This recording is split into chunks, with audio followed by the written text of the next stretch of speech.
Hello, I am Sonam. In this presentation, I will reflect on how historical and contemporary approach early childhood theories and frameworks guide my understanding of children as an ECT. Piaget cognitive development theory highlights that children learn best through active exploration, while Vygotsky social culture theory emphasizes learning through social interaction. A vaccine stage of emotional development reminds me to build confidence and positive resilience. Together with EYLF, these theories support a holistic view of learning that values cognitive, emotional, and social growth. By applying them, I can nurture the whole child through meaningful and inclusive experience. My chosen historical approach is Jean-Jacques Rousseau, philosophy of education. So Rousseau viewed childhood as a unique and precious stage that should be nurtured, not rushed. He believed children are naturally good, learn best through freedom, exploration, and hands-on experiences rather than strict instruction.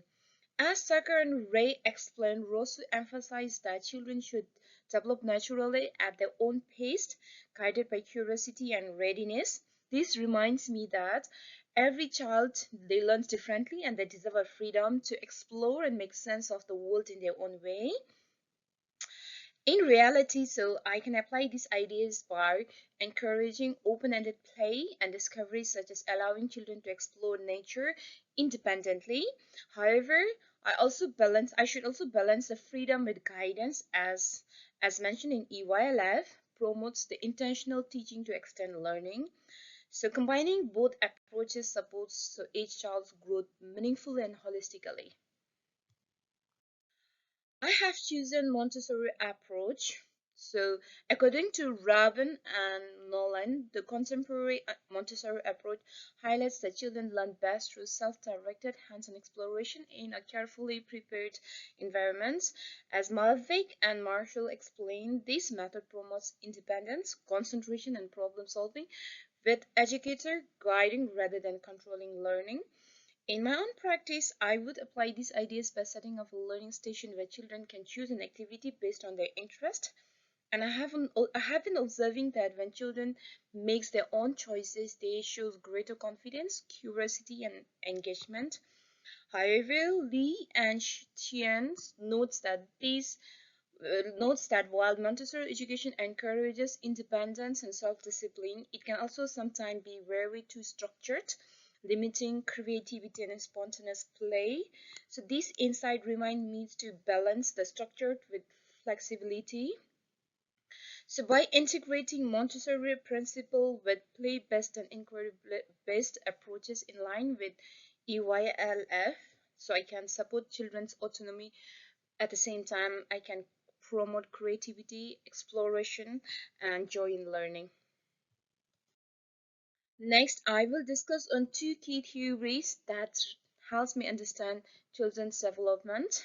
According to Primeling, combining Paget and Vygotsky's theories gives us more holistic perspectives.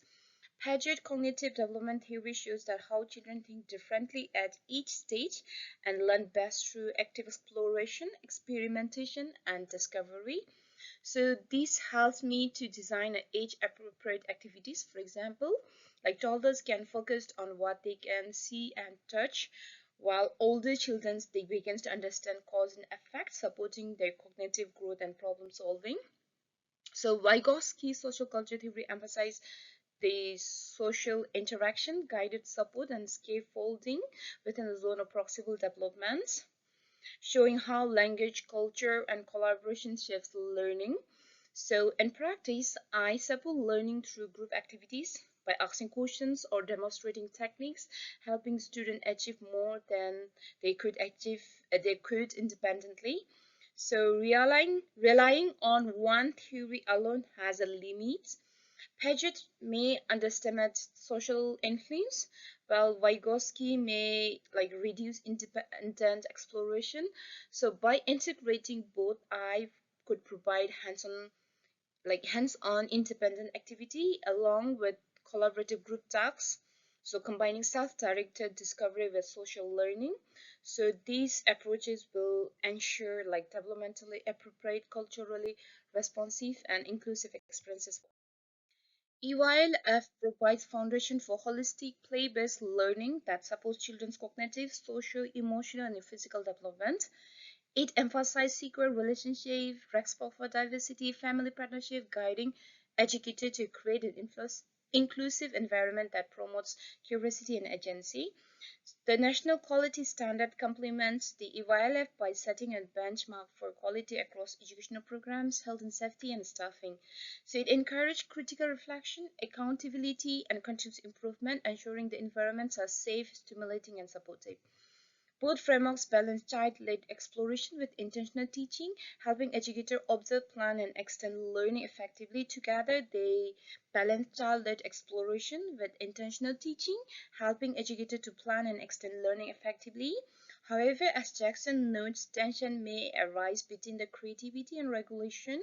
So EYLF and NQS help me support each child's interest, development, and culture, guided by Paget and Vygotsky, so I can design an inclusive, holistic experiences that can promote social, cognitive, emotional growth, ensuring that child feels supported and inspired to learn. Thank you for watching.